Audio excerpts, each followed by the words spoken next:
Fala pessoal, neste momento queremos agradecer aos nossos patrocinadores. Queremos apresentar para vocês New One Market. New One Market é uma empresa especializada em artes e logos. Então, se você está precisando fazer uma logomarca para a sua empresa, entre em contato com o New One Market. Vai lá no Instagram e vai ter uma equipe disponível para lhe assessorar no que for preciso. Às vezes você precisa fazer uma arte rápida para o seu Instagram, para suas redes sociais, vai lá também, entre em contato e você vai ter uma equipe disponível para lhe assessorar. Também queremos agradecer ao nosso patrocinador da indústria de vinho, nosso amigo Júnior. Ele é da terra, fabrica seus produtos aqui mesmo em Arapiraca. Aqueles que estiverem precisando para distribuir, fabricar, rotular indústria de vinhos, com seus pimentas, vinagres de álcools, alhos triturados e temperos condimentados, certo? Também temos a nossa patrocinadora Santos Doces e Salgados. Você que quer fazer seu evento, sua festa, seu casamento, contate ela no Instagram Santos Doces e Salgados, a melhor da região.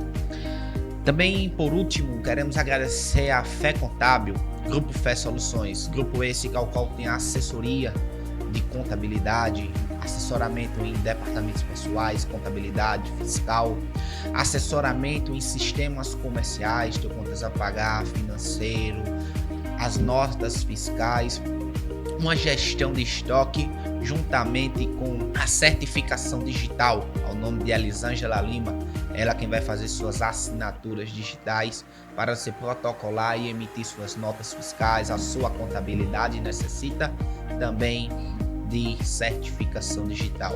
E se você quer fazer parte desse momento, ser um dos nossos contribuintes, patrocinadores, entre em contato com a gente, DDI Podcast. Estaremos à disposição e será uma honra fazermos parte desse momento contigo. Olá pessoal, aqui quem fala é Flaudísio Andrade. Nós estamos aqui mais uma vez no episódio do DDI Podcast. É um prazer enorme estar aqui com você. Estamos aqui com o Felipe. Fala, Felipe. Fala pessoal, bom dia, sou Felipe Santos. Estamos aqui mais uma vez iniciando um longo podcast, ao qual hoje a nossa apresentação se designa com o Dr. Hector Martins. Eu vou passar a nossa fala para o Flaudísio Andrade apresentar o seu parceiro.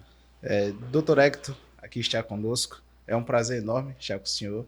E nós estamos aqui para bater um papo legal e ouvir experiências, ouvir quem é o Dr. Hector Martins. Por favor, se apresente para o pessoal. Fique à vontade. Olá, Flaudísio. Olá, Felipe. Todos os amigos que estão aqui nesse momento nos prestigiando. A grande honra fazer parte desse podcast. Espero contribuir, colaborar, trazendo informações, notícias do mundo jurídico e da sociedade como um todo, mas também trazer alguns causos, né, algumas histórias interessantes para a gente aqui deixar a coisa fluida. Perfeito. Dr. Hector, para quem não sabe, é advogado, atua na área penal, né? É um grande marco aí na área jurídica do Estado e de Arapiraca em especial. E nós já queríamos começar a ouvir do Dr. Hector. Como é que surgiu esse interesse pelo direito, pela advocacia? Como é que surgiu tudo isso? Olha, eu sempre fui um apaixonado pela justiça como um todo, né? Desde muito jovem eu sempre idealizei estudar um dia para me tornar alguém desse universo jurídico para tentar fazer justiça. Eu acho que numa sociedade caótica que estamos vivendo, fazer justiça é o grande desafio. E, sobretudo, justiça social. Eu nasci num berço da educação. Meus pais eram donos de uma escola e foi por meio da educação que eu me desenvolvi, mas sempre sonhando um dia poder fazer parte desse universo jurídico e, graças a Deus, Deus me permitiu, me concedeu essa graça e hoje eu faço parte do sistema de justiça. Como o Dr. Hector falou, de fato, ser advogado hoje em dia não é tão simples. Hoje a gente até estava conversando aqui, fora das câmeras, a quantidade de pessoas que se formam e a quantidade de pessoas que estão aí no mercado de trabalho como advogados. E o que é que o senhor diria para ser um diferencial hoje no mercado de trabalho como advogado? O que ser, o que fazer, como lidar no dia a dia para de fato se destacar, assim como o senhor vem se destacando com seus escritórios? Olha, Flaudísio, Felipe, ser advogado é muito mais do que saber apenas lei. Né? Não é apenas aquela pessoa que faz os 5 anos de direito e que acaba recebendo uma enxurrada de normas, né, que vai ser um bom advogado. Para ser advogado, ele precisa saber vender, se vender diariamente, porque não deixa de ser um negócio. Para você ser um bom advogado, você precisa entender o contexto que você está inserido, você precisa saber ouvir, mais do que falar, inclusive, e você precisa ter um raciocínio aguçado, porque você ali é um resolvedor de problemas. Então, o bom advogado, o advogado que se preze, ele é aquele que consegue enxergar além do que o próprio cliente fala. Você precisa ter essa amplitude, esse horizonte mais elastecido possível para você, de fato, encontrar a melhor solução. Só vai procurar você, como profissional, como advogado, alguém que tem problema. Aquela ideia de que vai procurar um advogado para, de repente, evitar um problema futuro. Isso é muito raro. É praticamente igual ao médico. Você só vai ao médico quando realmente você está com alguma dor, quando você realmente tem alguma situação, né, que te leva a sair da zona de conforto. Advogado é a mesma coisa. Só vai chegar gente na sua porta se realmente ele tiver uma dor. E se ele tem uma dor, seja ela qual for a dor, vai precisar de uma solução. Então, se o advogado não for essa pessoa que está preparada a ser um resolvedor de problema, ele não vai conseguir ter sucesso. E, infelizmente, isso na sala de aula, na faculdade, não é nos ensinado. Na faculdade, se joga lá todo um arsenal jurídico e diz, pronto, agora te vira. É o que a gente debateu semana passada, Florício. A nossa educação hoje, ela não nos prepara para a vida. Sim. Para o empreendedorismo, ao qual nós necessitamos. Também fiz faculdade de contabilidade e ela é basicamente tudo que o senhor falou agora. Tá? A gente precisa ter um empreendedorismo aguçado para poder lidar com as situações adversas e também ter um psicológico emocional bastante ativo. Porque à medida dos problemas, que são vários vindo de outras pessoas, também pode acabar nos adoecendo. Sim. Principalmente nesse contexto, e eu pego o gancho da sua fala, Felipe, porque a gente está lidando o tempo todo com o problema dos outros. Então, se a gente não tiver essa saúde emocional, né, esse equilíbrio para saber diferenciar o que é o problema do cliente, o que é o seu problema, né, e você entender ali para buscar aquela solução, você acaba se contaminando. E aí, se você só lida com o problema e você traz esse problema para você está doente. Complicado. E aí você não vai conseguir sobreviver, você não vai conseguir fazer com que a sua advocacia prospere. Infelizmente, é assim que acontece e muito profissional da advocacia sofre bastante com crise de ansiedade, com crise de depressão e tantas outras doenças por conta disso, de não conseguir ter esse equilíbrio, né, necessário a separar o que é o problema do cliente e acaba trazendo e se contaminando. O Felipe é contador, o senhor é advogado e vocês sabem bem disso. Principalmente o senhor que lida com cálculos. Sim. O nível de estresse, as problemáticas, como o senhor bem ressaltou, saber diferenciar o que é o problema do cliente e o que é o seu problema. A gente vivencia hoje uma problemática onde as pessoas elas levam o problema do trabalho para casa. É onde a gente vê muitos casais se separando, pais não dando atenção aos filhos, filhos não tendo tempo para os seus pais, porque levam os problemas da rua para dentro de casa. E não tem essa divisão, não tem esse autocontrole, né? Isso. Muitas das vezes, quando os filhos crescem, que acontece alguma distorção no meio do caminho, aí eles não vão saber de onde veio esse motivo. Sim. Sendo que foi uma leva no conhecimento, no caminhar, no trajetória. Verdade. Perfeito. Querendo ou não, na vida da advocacia, existem alguns desejos e alguns patamares a serem alcançados. E nós estamos aqui conversando com o Dr. Hector e eu conversava com o Felipe, que para a gente é uma honra, por quê? Porque a gente tem um profissional na nossa frente que é da advocacia e que é muito realizado. Pela graça do bom Deus, eu posso dizer isso. É bom quando a gente ouve alguém e eu posso dizer, é um amigo. Quem conhece o Dr. Hector de perto sabe. E não porque estou aqui com o senhor, eu já conversava com o Felipe e conheço algumas outras pessoas. A minha esposa, ela mora próximo da onde tinha a escola da sua família e não é só do senhor, é algo que vem de berço. E tá aí a importância da vivência familiar. Tá aí a importância da educação familiar.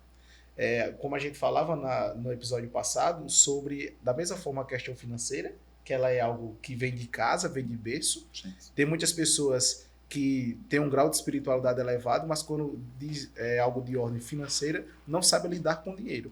E isso é aprendido lá no berço. Sim. Isso é aprendido lá em casa. O filho, ele vai ser movido não pelas palavras dos pais, mas pelo que ele vê dentro de casa.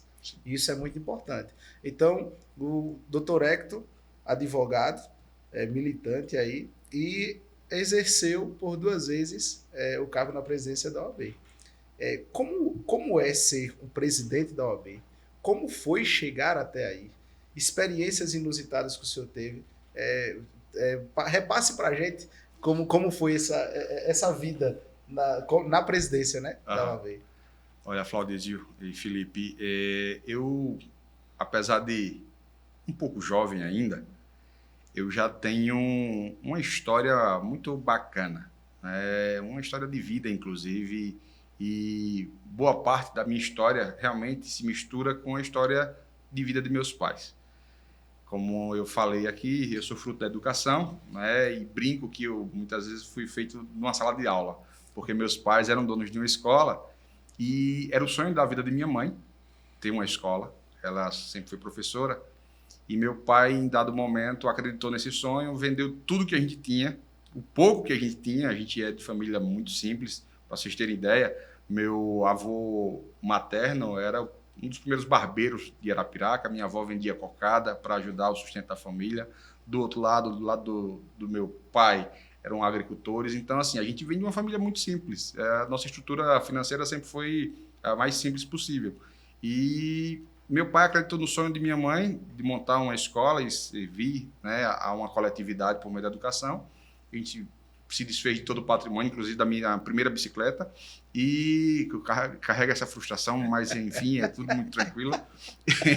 E a gente acabou... que a nossa escola, durante o dia, funcionava, óbvio, como empresa, como escola, e à noite era o nosso local de dormir. Então, eu dormia, muitas vezes, num colchonete no chão, e eu cresci boa parte da minha vida nesse aspecto, nesse meio. A cantina da escola era a nossa cozinha. Então, cansei de comer cachorro-quente de quitute, que era, assim, o que era possível naquele momento. E hoje, inclusive, carrego alguns traços lá do passado. Eu adoro determinadas comidas que olho hoje e digo assim, que gostoso. E meus filhos olham, mas pai, né? E é muito interessante isso. E foi realmente essa trajetória de muita humildade, de pé no chão, de saber dar valor a cada coisa, que eu consegui ir crescendo dentro do meu aspecto pessoal e profissional. Quando eu cheguei à presidência da OAB, que realmente foi algo que não era esperado, porque eu não sou filho de ninguém ali do meio jurídico, né? Minha família não tem ali qualquer vinculação com esse universo jurídico, e fui levado, porque Deus sempre foi muito generoso comigo, até mais do que eu posso até imaginar, fui levado a essa condição de ser presidente, e quando eu cheguei lá, eu tinha um outro olhar. Eu tive aquela base, aquela minha vivência de saber fazer as coisas mais simples se tornar mágico. E eu fiz isso na OAB. E, para você ter ideia, no início da nossa instituição aqui em Arapiraca, era extremamente precária, né? Funcionava num prédio improvisado, que era uma casa, praticamente sem funcionários. Eu tinha que fazer o ofício, eu tinha que levar o ofício para a autoridade receber, eu tinha que esperar a devolução do ofício, eu tinha que fazer tudo. Muitas vezes eu fazia arte, eu fazia a logomarca, eu fazia de um a tudo, porque era o presidente, mas era tudo ali, né? Faz tudo. Muitas vezes fazia a limpeza, escondido, mas fazia, e era assim a realidade. Até que aos poucos eu fui construindo, junto com várias pessoas, comecei a enxergar que a instituição ela não poderia funcionar com apenas uma única pessoa. Não dava para fazer algo encastelado. Eu precisava democratizar aquela instituição aqui em Arapiraca. E assim foi feito. Comecei a criar comissões, de uma tacada só, criei 12 comissões, depois aumentei para 20 comissões, e essas 20 comissões tinham um presidente, tinha um vice-presidente, tinha um secretário-geral. Então eu comecei a trazer a classe para dentro da OAB, para dentro da estrutura e dizer, ó, isso aqui é a nossa casa. Se você não vier para cá para me ajudar a gerir isso aqui, a coisa não vai acontecer. E graças a Deus isso foi, assim, mágico. Foi maravilhoso. Porque a classe começou a frequentar a OAB, começou a ter movimentação, começamos a fazer cursos, eventos, palestras, tirar aquela ideia de que a OAB era algo distante das pessoas. Montamos projetos especiais como OAB na comunidade, OAB nas escolas, passamos a interagir cada vez mais com a sociedade de uma forma geral, e aí foi tudo onde aconteceu. A magia, de fato, existiu nesse momento. Porque as pessoas começaram a dizer, eita, pô, a OAB existe, a OAB é viva, a OAB está próxima, a OAB vai à rádio, a OAB chega junto nos problemas sociais, entendeu? Então, foi essa dinâmica, mas por que aconteceu? Porque já tinha essa base de lá de casa, de como é que meus pais administravam a coisa de uma forma muito democrática, fazendo com que todo mundo participasse, sem estrelismo. Cansei de receber convites para ir à rádio e dizia, não, vai fulano, vai Beltrano, vai você.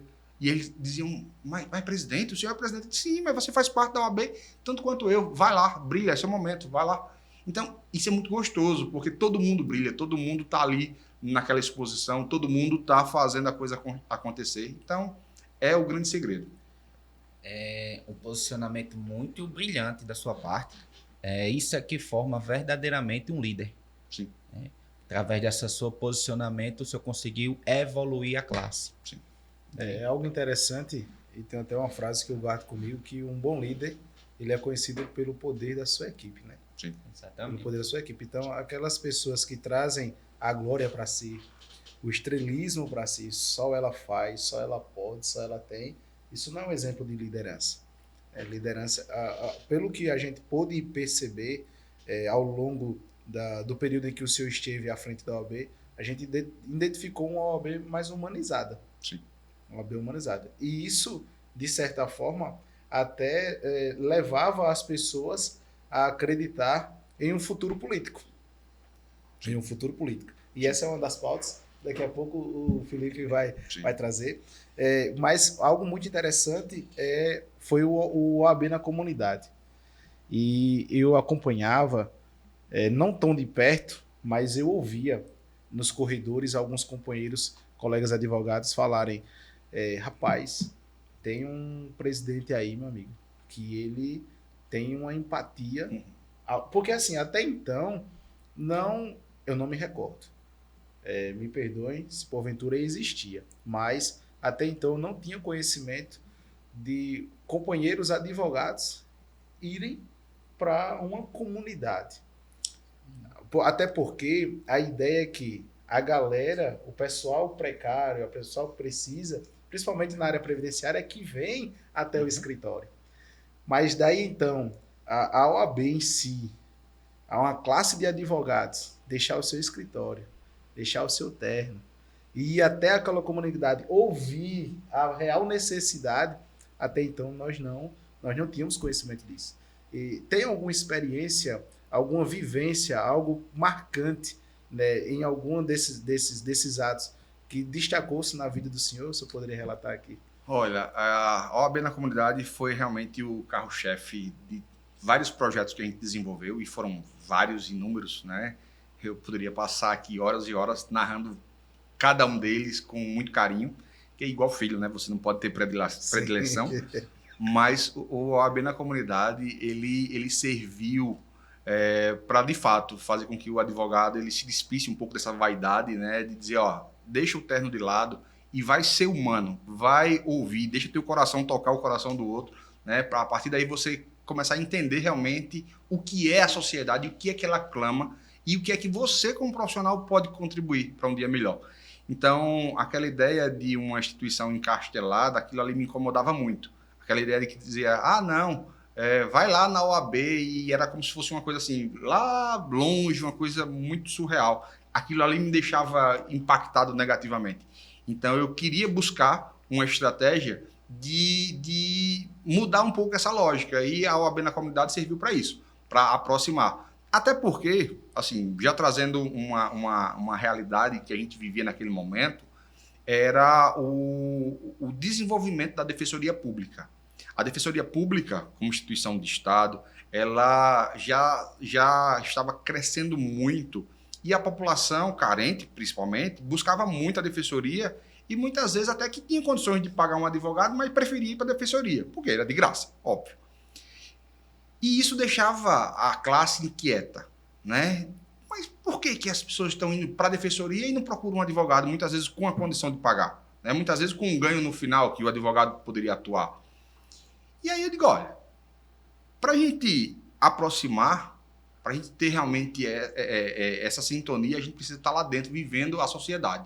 O que é que essas comunidades estão carecendo, o que é que a gente pode contribuir? Como é que a gente pode tirar um pouco essa ideia de que o advogado é algo desonesto, algo caro, algo que só vai ali tirar o seu ganho? Como é que a gente pode mostrar o outro lado da moeda, estando lá perto?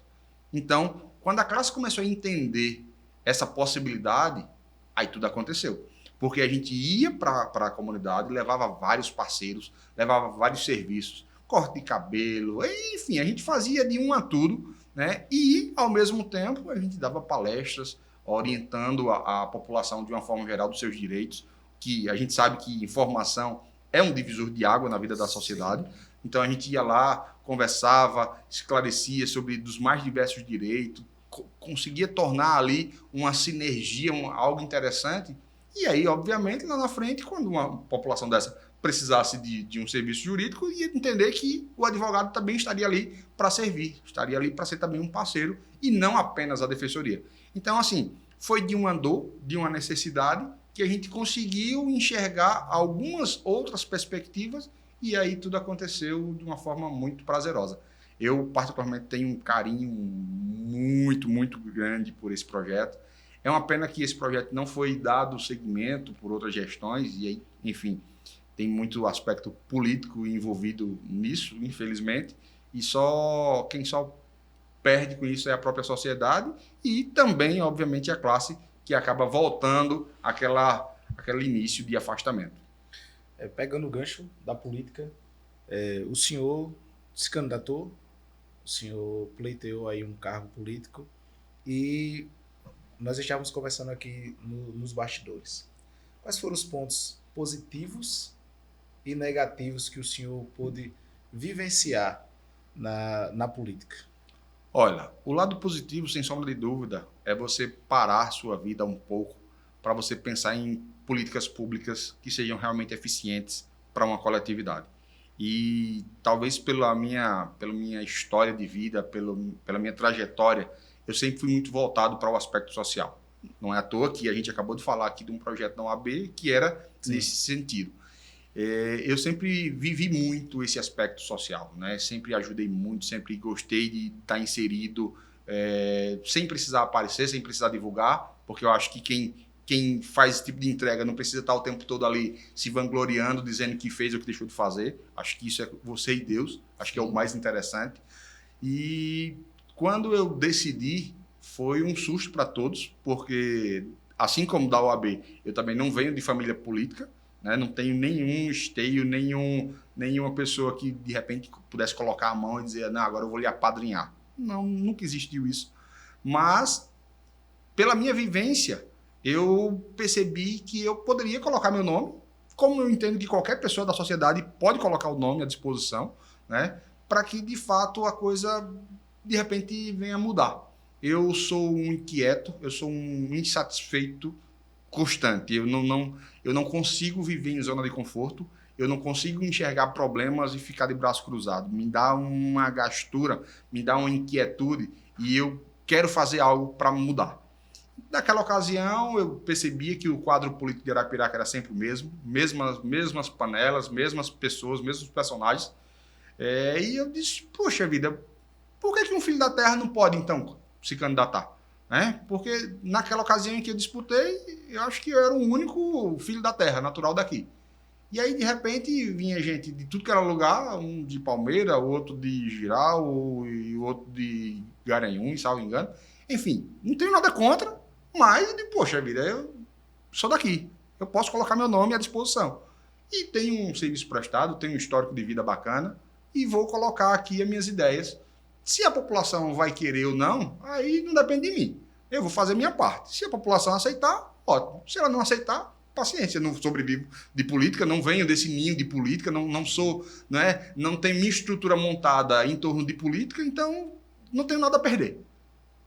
E aí fui começar a estudar. Estudei políticas públicas, viajei bastante esse país, conheci realidades maravilhosas para trazer como referência.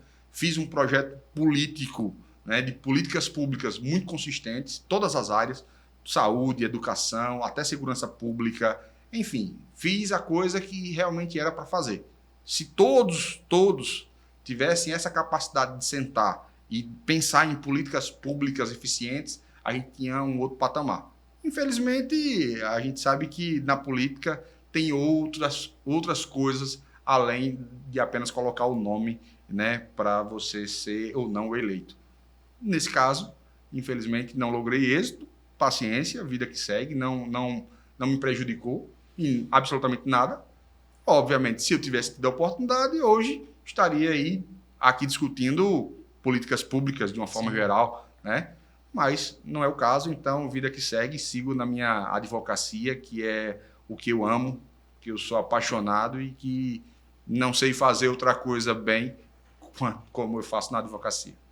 E assim, hoje a gente vivencia, hoje não, já há muito tempo, a política em si ela é muito boa. Sim. E ela faz parte, e há necessidade na sociedade, a política em si. O problema é o que vem por trás da política, que é a politicagem. Sim. E eu acredito que esse seja um ponto negativo, que é a troca de favor. Infelizmente, e de fato, como bem o Dr. Hector falou aqui, Felipe, qualquer um da sociedade ele pode lançar o seu nome. E ele vai ser avaliado pelas suas ideias, projetos. Isso deveria ser, de fato, a avaliação pelos projetos, pelas ideias. Sim.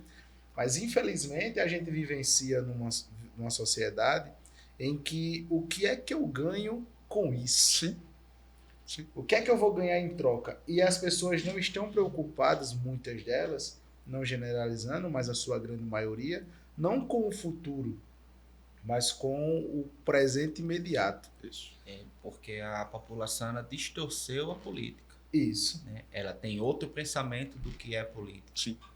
Ao invés do que é verdadeiro sentido, que é as políticas públicas, as ideias, o debate. Isso. Ela quer saber o que eu vou ganhar agora. Perfeito. Porque ela tem medo dos 4 anos o político não aparecer com as políticas públicas. Sim. Isso. Aí muitas das pessoas reclamam daqueles que estão aonde estão.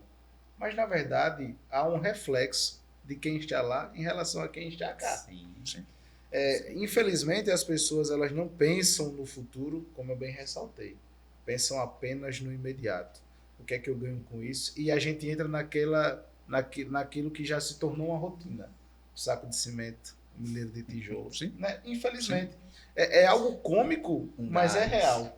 Entende? Então, assim, e muitos se aproveitam da necessidade real de algumas classes, de alguns grupos. Pelo fato da carência, vão até esses pequenos grupos e mantêm sempre ali essa alimentação como se fosse uma ração.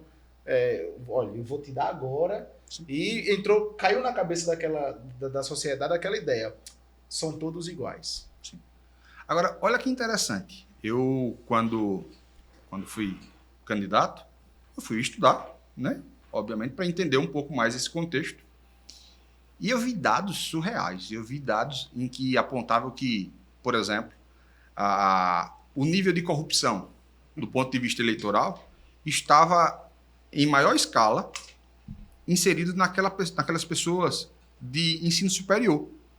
Olha que dado caótico. Sim. Porque, via de regra, a gente imagina que os mais pobres são os que são mais fáceis de serem corrompidos. Exato. Né? Mas, por incrível que pareça, no nosso Brasil, enquanto mais graduado, parece que o nível de corrupção ele Se eleva. se eleva. Inclusive, subindo o patamar, porque aí você tem um determinado formador de opinião, e esse formador de opinião, ele não vai se trocar pelo saco de cimento ou pela cesta básica.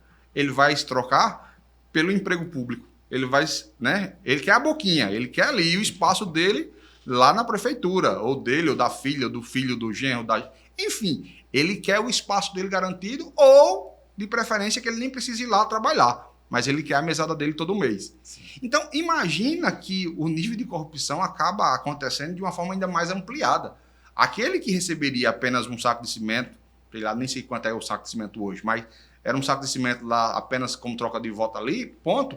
O outro não. O outro vai ter um emprego ali, né, no serviço público por 4 anos, que muitas vezes ele não vai nem lá. E aí vai receber ali um valor significativo. Então, olha que contexto muda, né? E assim, esse cenário, ele se tornou sujo de uma forma proposital. A gente não se iluda, porque a política só se tornou suja porque é essa sujeira que mantém o sistema ativo. Se essa sujeira ela fosse colocada de lado, a forma como hoje funciona já não aconteceria mais.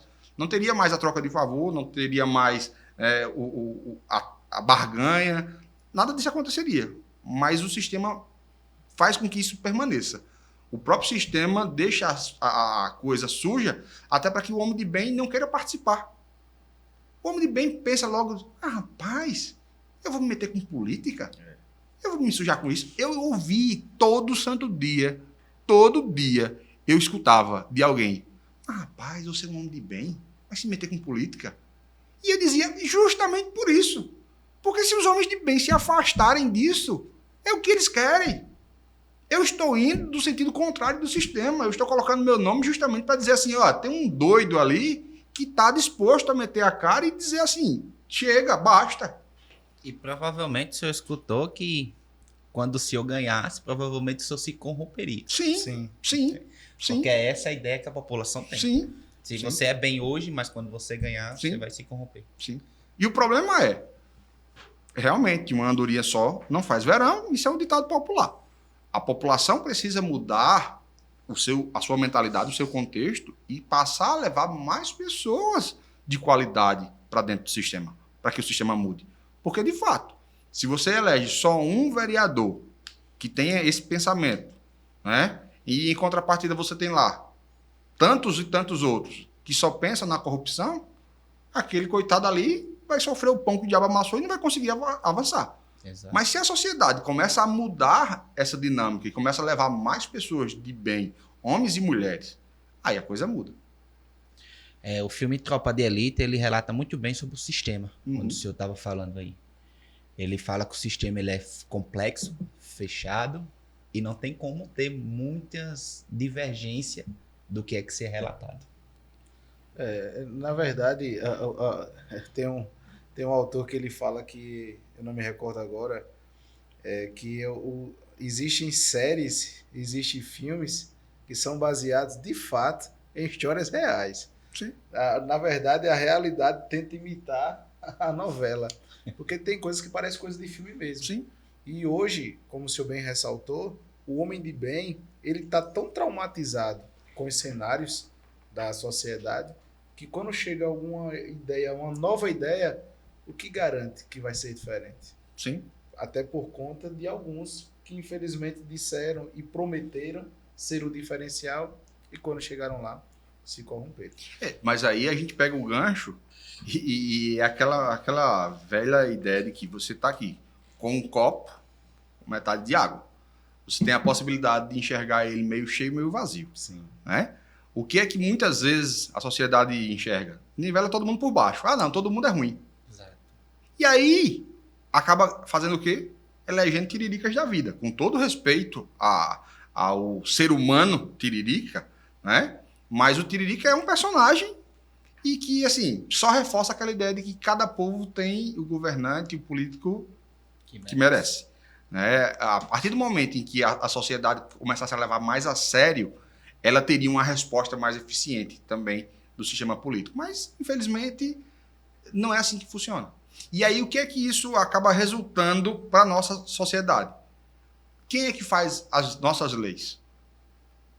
O poder político, né? É a política que faz brotar as nossas leis. É o nosso legislativo que faz brotar as leis. Nós temos um país que produz leis em demasia, em excesso. Leis, algumas boas, mas outras que são, sinceramente, horríveis, né? E aí, muitas vezes, a sociedade mesmo fica refém. E aí, muitas vezes, questionar, o judiciário faz isso aqui. Não, peraí, o judiciário é um aplicador da lei. Se a lei é boa ou ruim, é o político que você elegeu, é o tiririca da vida que você elegeu, que está lá fazendo. Então, se você quer uma lei boa, você precisa ter o fabricante bom de lei. Se você não se dá o luxo de escolher bem, como é que você lá na frente vai querer reivindicar uma lei boa? Uma lei justa, uma lei que realmente seja equilibrada? Quando estou na sala de aula, eu falo de uma lei aqui no nosso país que, assim, é motivo de meia hora de gaitada da turma. Tem uma lei que é uma lei, inicialmente era uma lei municipal, depois se tornou uma lei estadual e se espalhou, feito febre no Brasil todo. É uma lei que diz o seguinte: na porta de um elevador, você normalmente vai encontrar, é terminantemente proibido entrar sem antes verificar se o mesmo encontra-se parado no mesmo local. E aí eu fico brincando comigo mesmo. Eu imagino um político, num momento assim criativo, ele disse: não, eu vou criar agora uma lei que obrigue a pessoa a olhar se o elevador está ali antes dele entrar. E eu fico pensando, qual a pena? Deve ser pena de morte, né? Porque o infeliz que entrar no elevador sem antes verificar se o mesmo encontra-se lá, ele vai se lascar. Desculpa, pode cortar essa parte aí, mas ele vai se lascar. Porque ele vai cair naquele bendito fosso, né? E vai morrer. Então é a primeira pena de morte criada no Brasil. Mas eu fico imaginando a criatividade do camarada criando isso, né? Olhando assim para uma porta de elevador e dizendo: não, vou criar essa lei. É terminantemente proibido entrar sem antes verificar se o mesmo encontra no lugar. É hilário, entendeu? Aí você está no Brasil, né? Um dos países que mais produz leis, e assim, a quantidade de leis. Não bastava uma placa, só informação. Precisa ser lei, obrigar o cara a olhar. Pô, me poupa, né? Pegando o gancho, no direito a gente tem várias ramificações. E o que levou o senhor a atuar na área penal, que não é uma área fácil, é uma área apaixonante. Eu acredito que de uma turma de 100 alunos, 90% vai ser apaixonado pelo penal. Mas o pós-faculdade e a vivência, de fato, fora da sala de aula, há uma percepção que o penal não é tão simples. Sim. E o que levou o senhor a permanecer na vida penal e estar aí nessa labuta com seus escritórios? Olha, eu sempre fui um apaixonado, né? Sempre fui muito estudioso pelo penal, sempre gostei muito de ler, de viver o penal, né? Seus detalhes. Então, eu sempre fui um cara realmente apaixonado. Não é à toa que voltei para a faculdade como professor de Direito Penal e Processo Penal. Então, assim, isso já mostra que na minha mente era a minha grande paixão. Só que, à medida que o tempo vai passando, eu fui amadurecendo profissionalmente, fui tendo diversas oportunidades profissionais, ocupei diversos cargos estratégicos, como, por exemplo, a Subprocuradoria-Geral do município, né? E aí, eu, por muito tempo, acabei lidando com o direito público, direito administrativo, e eu comecei a percorrer por outras áreas, além do direito penal. E comecei a me apaixonar tanto quanto do próprio direito penal. E aí, o que é que eu costumo dizer? Que hoje, para lecionar, para estudar, eu continuo com a mesma visão de que o direito penal ele é muito apaixonante. No entanto, eu me dou hoje o direito, a permissão de ter em meu escritório vários núcleos, vários departamentos, e hoje a gente atende praticamente em todas as frentes do direito. Então, tanto no escritório de Maceió quanto no de Arapiraca, a gente acaba tendo várias frentes, porque é uma coisa muito interessante. Aquele que me procura com um problema em uma área, chega lá um cidadão e diz, olha, eu tenho uma empresa e eu quero que você resolva determinada bronca aí, uma situação tributária. Ok, estou resolvendo a bronca tributária dele. No dia seguinte, ele vai precisar divorciar. E ele vai voltar no meu escritório. Ele quer divorciar. Ou seja, eu tratei de tributo com ele, no dia seguinte eu estou tratando de divórcio. No dia seguinte, ele chega lá e diz, minha mãe quer aposentar, eu quero que se aposente minha mãe. E aí eu já saio do tributário, já passo no divórcio, já no direito de família, já passo agora pelo outro ramo, né, previdenciário. E eu entendi que, por mais que eu me especializasse em determinadas áreas, eu tenho algumas especializações hoje, graças a Deus, no meu currículo, mas eu precisava, enquanto profissional, enquanto escritório, atender nas mais diversas frentes do direito, para permitir que o meu cliente ele tivesse essa confiança em todas as áreas. Então, hoje, o meu escritório ele não se limita a um segmento, né? E eu acho que isso é uma das coisas, uma das virtudes que eu enxerguei com a maturidade profissional, porque e respeito quem pensa diferente, respeito quem trilha só um segmento, enfim, cada um tem a sua metodologia de trabalho, mas hoje eu diversifico bastante no meu escritório, tenho departamentos que cuidam, vários advogados que trabalham comigo, ao meu lado, e que cada um cuida de uma frente e eu gerencio tudo. O senhor encontrou uma forma que a sociedade está buscando, um ser humano versátil. Sim. Então, dessa maneira, o senhor, além de ser advogado, o senhor encontrou ser um empreendedor, sim, uma pessoa versátil, e que consegue resolver o problema de uma amplitude imensa. Sim. Doutor Hector, a gente muito escuta, o senhor não sou da área do direito, né? Mas a gente muito escuta falar do seu nome. O senhor é muito querido pelos estudantes aqui dessa cidade, pelas pessoas, todo mundo conhece o senhor. A gente queria saber uma situação que nessa sua trajetória foi inusitada. O senhor teve uma perplexidade gigante e que o senhor levou para sua vida. Essa situação que foi extremamente fantástica aos meus olhos. Olha, assim, são inúmeros casos, né? São situações das mais diversas, mas eu posso contar aqui, apenas a título de ilustração, um episódio que aconteceu quando eu estava ainda na presidência da OAB. Eu, em determinado dia, fui chamado para ir na central de polícia, lá no Baixão, aqui em Arapiraca, quem é daqui sabe. Lá funciona um núcleo da Polícia Civil, com várias delegacias num imóvel que, improvisado, era uma casa, né? E aí o Estado resolveu colocar tudo ali no mesmo lugar para dar a impressão de que tem um efetivo maior, né? Com viaturas, com maior número de viaturas, enfim. É outra parte que a gente não precisa nem colocar aqui agora. E aí o que é que acontecia?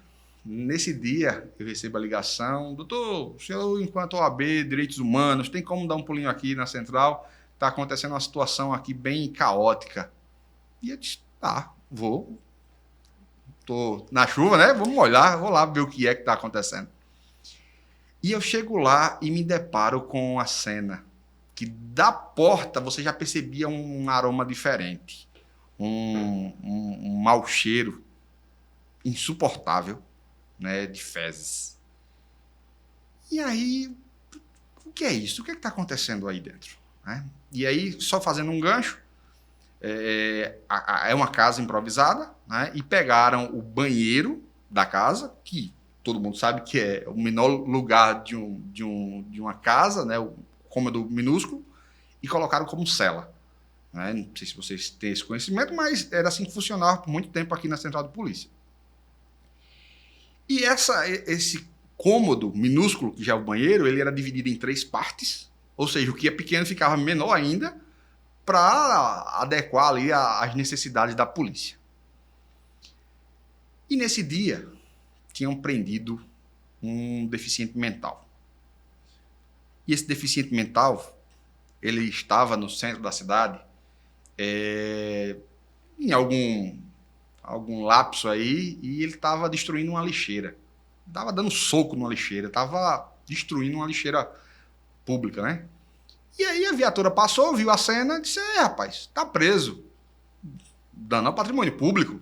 E pegou o camarada e levou e jogou ele lá na central de polícia. Tá o camarada lá na central de polícia, sem nenhum documento, transtornado, louco. Aquele banheiro, aquele cubículo cheio de gente presa. Muita gente presa por tudo que vocês imaginem de homicídio, de roubo, latrocínio. Imagine, né? A aglomeração, né, que estava naquele ambiente e o doente mental dentro daquele contexto. Que, obviamente, não era para estar inserido naquele contexto por ser doente mental, mas era o único lugar que tinha e estava ele ali, preso. Como eu falei, eram divididos em 3 partes. Pegaram uma dessas partes para separar, colocaram o doente mental e o restante, uns 20, onde caberia no máximo 4, colocaram esses 20 no outro cubículo, né? Mas ali tudo juntinho.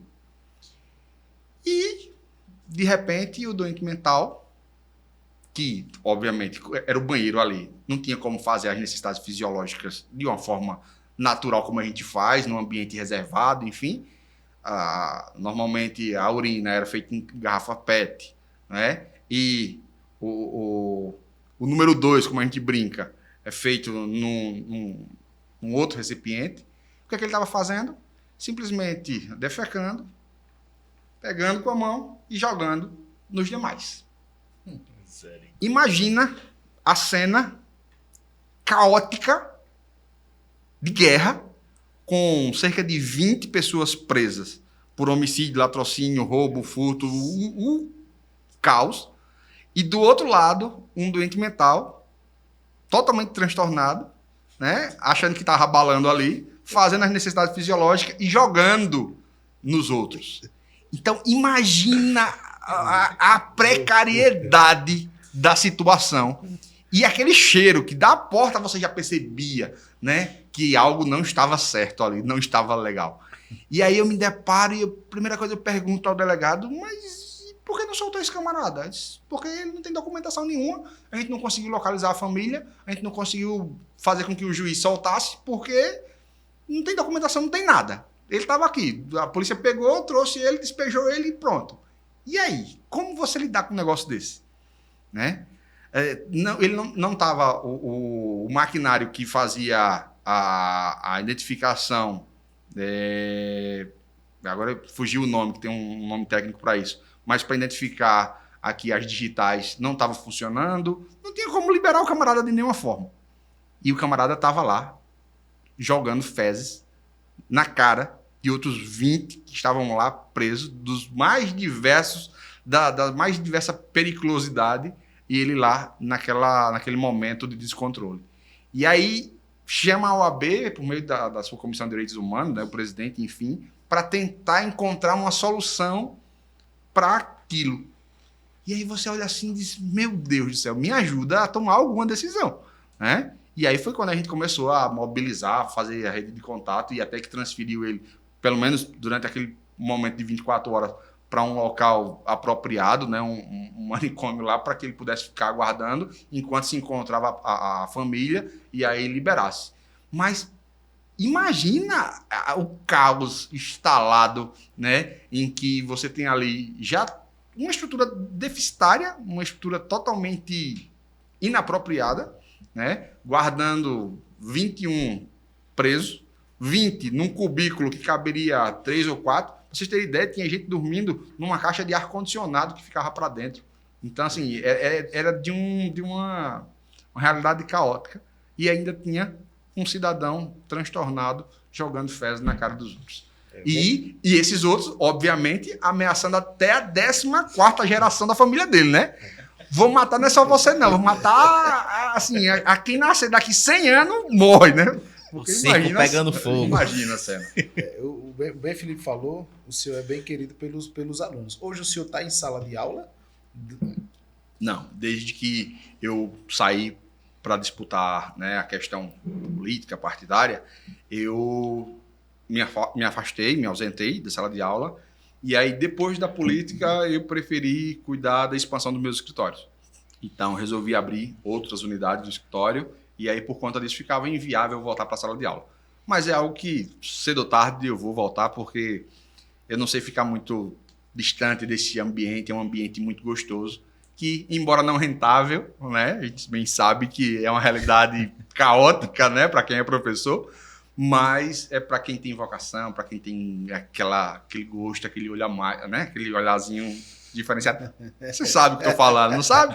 Você sabe. Tem um contador aqui na mesa que só sabe contar dinheiro, então é diferente, entendeu? Então, recentemente, Felipe, a mãe do Dr. Hector lançou um livro. E eu pensei que quem tinha lançado o livro tinha sido o Dr. Hector. E a gente conversando aqui nos bastidores, e eu queria perguntar ao senhor aqui diante das câmeras. Há um desejo, há um interesse em lançar um livro físico? Sabemos que o senhor já tem aí alguns e-books. Fale-me algo sobre esses e-books, sobre os livros físicos. Eu, desde muito tempo, eu comecei a entrar nessa área de e-books, né? Então, tenho algumas coisas voltadas para concurso público, algumas coisas voltadas para advocacia, mas eu, sim, desejo um dia poder parar a minha correria, talvez no momento que eu estiver aí desacelerando, né? Um momento mais de quem sabe, saída da advocacia, aí eu posso, de repente, fazer um livro um pouco mais robusto, um livro físico, contando algumas situações, algumas peripécias, algumas situações inusitadas como essa mesmo, né? Que foram algumas vivências de minha vida. Então, sim, um dia eu desejo fazer, mas, por enquanto, eu ainda estou na minha rotina de advocacia que me prende, que é algo muito intenso. Pegar o gancho, o senhor como figura pública e o senhor como empresário, o senhor pode falar das adversidades dos dois âmbitos? Olha, acaba se misturando, né? Porque assim, eu acabo vivendo os dois lados dessa moeda, né? Tenho um espírito empreendedor, adoro empreender, adoro pensar em projetos, em desafios, eu sou movido a isso. Eu não paro, pronto, agora a gente mesmo está num momento de recesso, mas eu tô desde cedo ativo, né? Tô desde 7 horas da manhã fazendo meus trabalhos, minha correria, porque eu sou extremamente ligado, né? Isso me motiva, isso me faz vivo. Ao mesmo tempo, eu tenho essa responsabilidade de ser uma pessoa pública, então ter que passar também um pouco desse outro olhar, né? Dessa outra vivência, pensar um pouco no coletivo e não apenas no meu bolso, no meu profissional. Então, eu acho que esse equilíbrio ele é muito interessante, né? Faz bem tanto a minha correria diária, a minha vivência no meu mundo, né, de negócio, mas também em poder ajudar, em poder servir, ser útil de alguma forma, porque eu acho que, no final das contas, é o que vai prevalecer, sabe? A gente sai dessa vida, a gente não leva nada, né? A gente deixa aqui o que a gente conseguiu construir, é o nosso legado, é a nossa história, a nossa imagem, e eu acho que isso faz bem. Acho que todo mundo poderia pensar nesse aspecto. A Bíblia já fala lá em livro de Gálatas, capítulo 6, verso 2, que a gente deve ajudar uns aos outros, pois dessa forma estaremos obedecendo a Deus. Sim. Então é uma atitude muito carismática no dia hoje caótico, né? Sim. Um mundo que a gente vive hoje sem amor, Sim. esfriando. E o senhor está de parabéns por essas atitudes diferenciadas do demais. Obrigado. E eu acho que isso deixa como uma lição para todos, né? Acho que a gente vive em paz quando a gente faz o bem, quando a gente deseja o bem ao próximo. Acho que as nossas atitudes, elas pesam muito positivamente nesse aspecto. E que quando uma sociedade ela passa a se preocupar um com o outro, né? A gente passa a ter uma realidade diferente, uma realidade mais leve, né? De paz de espírito. Acho que a gente se doar para o outro, a gente fazer esse bem, é bom para quem recebe, mas se brincar ainda é melhor para quem se doa, para quem faz o bem. Quando a gente deixa isso sair do coração, acho que o resultado acontece de uma forma mais consistente. Doutor Hector, qual o conselho que o senhor dá para essa juventude que vem de família humilde, assim como o senhor, e sonha, galga em ter um sucesso na vida, olhando para a vida do senhor, por exemplo, e se espelhando? Poxa, se o doutor Hector conseguiu, como é que eu faço para conseguir? Olha, não tem segredo. Segredo, se eu pudesse tentar traduzir aqui, é você estar sempre preparado para as grandes oportunidades, né? A vida, ela vai te dar oportunidades. Todo santo dia você tem ali a sua possibilidade de fazer escolhas, certas ou erradas. Se você acerta mais do que erra, você consegue avançar mais do que qualquer um outro.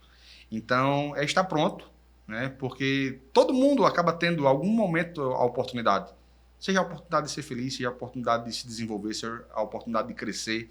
Se você está preparado para isso, você vai conseguir sair daquela zona de conforto, sair daquela zona mediana, porque a mediocridade, né, aquela ideia de ser mediano, não dá. Então, se você quer fazer algo diferente, seja diferente. Você tem que estudar mais, você tem que... não tive a oportunidade de estudar nos melhores colégios. Tá, tudo bem. Mas quem disse que só quem estuda nos melhores colégios é que consegue ser o melhor cidadão, o melhor profissional, o melhor, seja ele o que for, né? Não está escrito em canto nenhum que só o fato de você ter o melhor colégio, você seria o melhor profissional. Eu estudei com gente que, na época, era CDF, era o melhor da turma, só tirava 10 e não necessariamente está hoje numa colocação profissional melhor do que a minha. Né? Não estou aqui dizendo que você deve ser ou deixar de ser, mas você precisa entender o contexto que você está inserido, né? E lutar todo santo dia. Você precisa entender que todo santo dia você tem o direito de escolher a sua vida. Se você começa a enxergar o potencial que existe em você, se você consegue enxergar as suas metas, se elas são muito claras, você consegue buscá-las. Se você tem desejos, se você tem objetivos, você consegue realizar, desde que você queira. Obviamente que você priorize. Tem muita gente que não prioriza. E aí, infelizmente, não consegue realizar porque você não sabe nem o que quer procurar. Então, se você não tem a clareza do que quer, como é que você vai conseguir? É que vivemos numa sociedade em que o diferente ele é rotulado por ser doido. Mas é o diferente que se destaca e consegue chegar aos seus lugares. Sim. O meu irmão, Batista Andrade, ele fala algo muito interessante, que a oportunidade é um cavalo selado. Ele só passa, meu amigo, é de vez em nunca. Sim. E não basta só a oportunidade vir, você tem que estar preparado. Sim. É aí onde entra essa questão da capacitação. E a capacitação ela é individual. Sim. Você pode ter o melhor professor, na melhor escola, na melhor turma. Se você não for o melhor aluno, não para com os outros, mas para você mesmo, porque a gente precisa superar os desafios, não é lá fora, é internamente. Sim. Tem pessoas que estão nos melhores lugares, mas não estão dando o melhor de si. Sim. E isso só não basta, estar nos melhores lugares. E uma coisa que é muito interessante é que se fala muito em sorte, né? É sorte, é sorte, é sorte. Tá, ok, até pode existir, é sorte, isso é inegável. Mas se você não estiver preparado para aquele momento que a sorte estiver passando, já era. E tem gente que todo dia tem essa oportunidade e não enxerga, né? Fica ali com a cabeça baixa, tentando um dia encontrar a sorte e, infelizmente, essa sorte todo dia está batendo na porta e ele não enxerga. A sorte, ela costuma alcançar quem trabalha duro, né? Sim. Quem trabalha duro. Sim.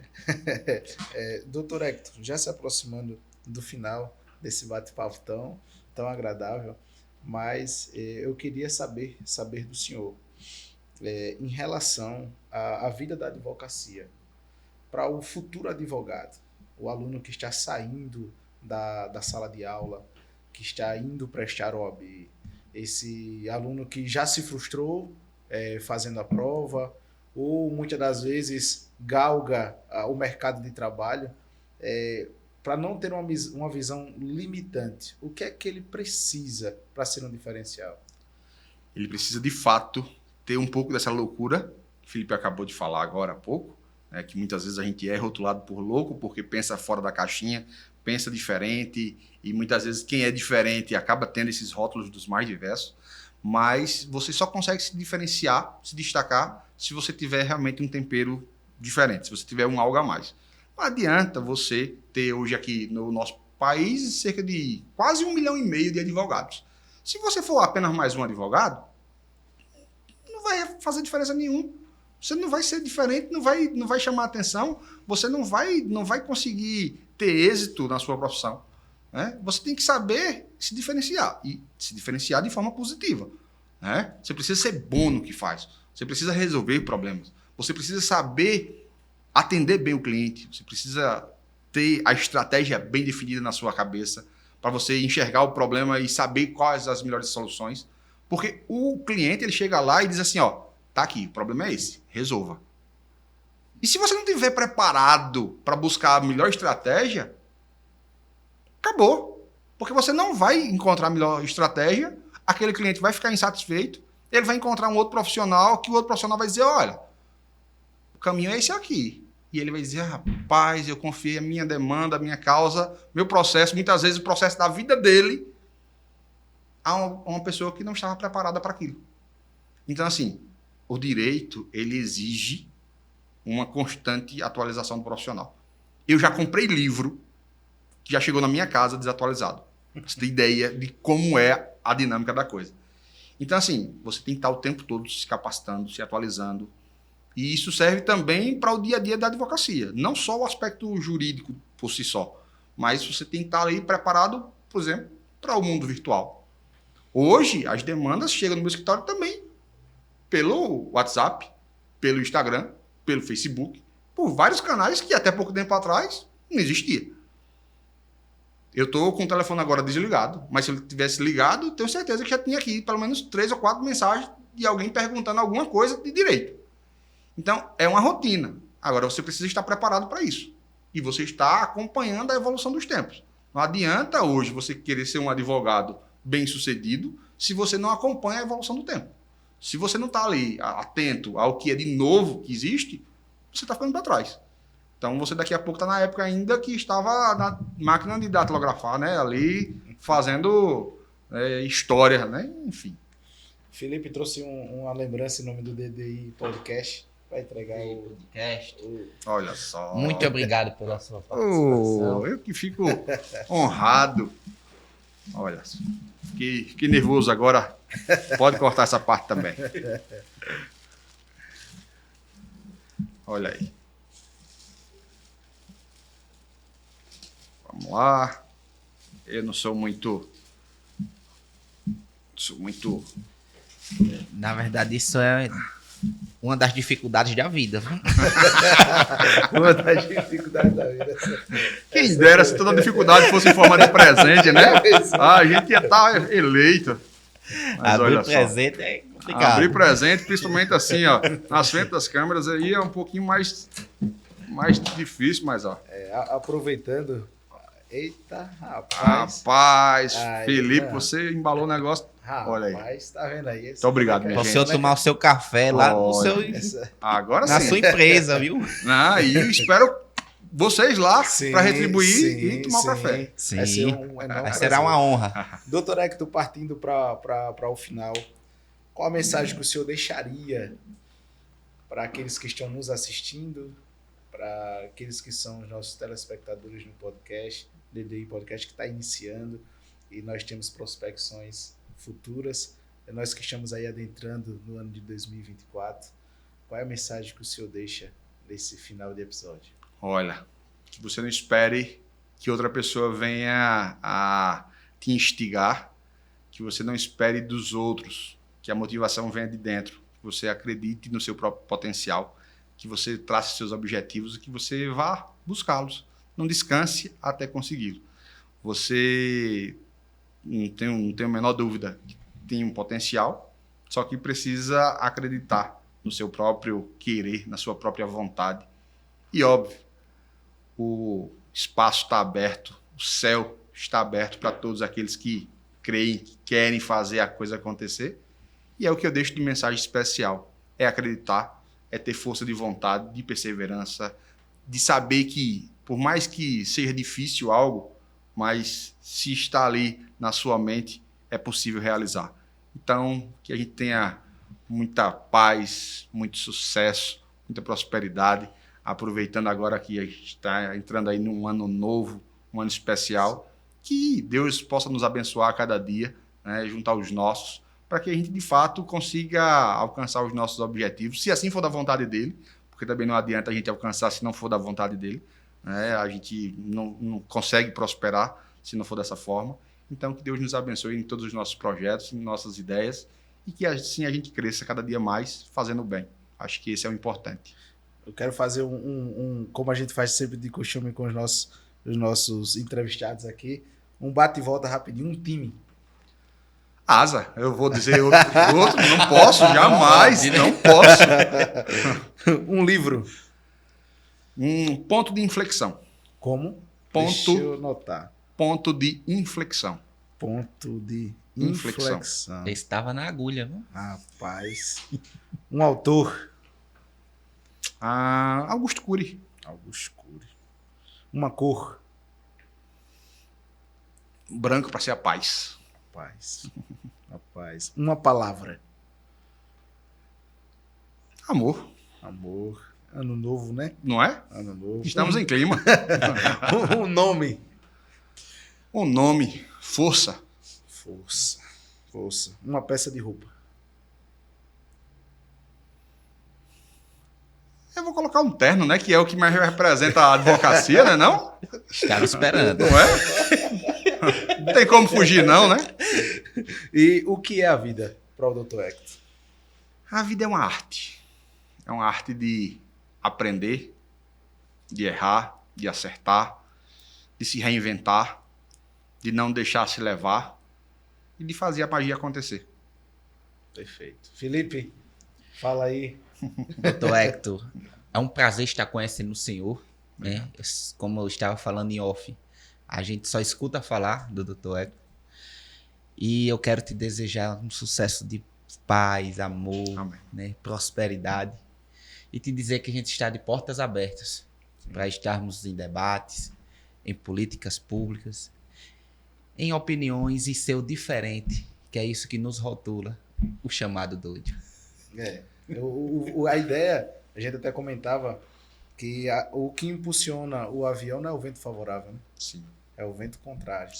Eu, quando garotão, fazia pipa para soltar, e quando o vento não estava muito bom, não era quando ele não estava ao contrário, é quando ele estava a favor. Para a pipa decolar, não era legal. Quanto mais o vento contrário. Então, pegando esse gancho, como é que o senhor lida com as críticas? Olha, se eu fosse endoidar por conta de crítica, por conta de pedrada, eu estava lascado. Desculpe a expressão, mas é isso que vem na mente agora. A crítica ela é natural, né? Obviamente que você precisa saber selecionar, filtrar, né? Se você pega uma crítica positiva, construtiva, e você consegue transformar aquilo ali em uma pedra preciosa, você está eleito. Agora, se você deixa se contaminar pela crítica, aquela crítica destrutiva, e aí você está morto. Então, eu, como figura pública, eu sempre percebi que tem muita gente que me ama e tem muita gente que me odeia. Isso faz parte, enfim, não tenho como contestar que é um fato, é uma realidade. Como já disputei política, já disputei eleições, inclusive da própria classe, eu tenho pessoas que me querem bem, pessoas que me adoram, e eu tenho pessoas que, se pudesse passar com um carro por cima, passariam certamente, né? Mas faz parte, eu não posso nem me deixar encantar com os elogios excessivos, nem me desanimar com as críticas destrutivas. Eu preciso caminhar sabendo que o que eu estou fazendo é o certo, né? E que se eu errar, eu preciso recuar, preciso voltar um passo, uma casa e me reerguer, me refazer, porque somos passíveis de falha, isso é natural, somos humanos, né? E ser humano está sempre pronto para acertar e falhar. E deixar o caminho sempre aberto, né? A nossa caminhada é uma caminhada constante, diária. Se a gente não tiver esse equilíbrio, esse amadurecimento, a gente se encanta ou se desencanta facilmente e aí a gente se frustra. E o interessante é que a crítica, ela não vem de quem está em cima, ela vem de quem está embaixo. Por quê? Porque criticar quem está embaixo não dá ibope.